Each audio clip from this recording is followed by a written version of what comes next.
So right here I have a very common item that we are selling to the US, which is the draw tape trash bag.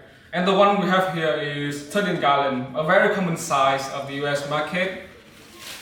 And this roll here is made with the Interleaf style. You can see the bag will just come off easily, no need to tear the bag.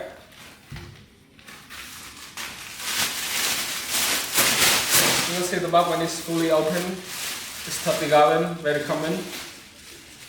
You can see the drawstring here. I'll test the drawstring for you. Very heavy. Now I'll test with some item in it.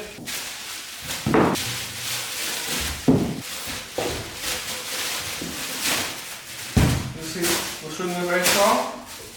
Doesn't break it off.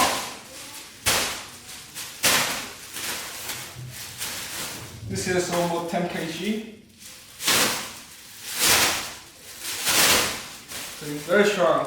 Doesn't break it off. And we have many experience manufacturing this item. So you can send us your inquiry and we will send you our pricing quickly.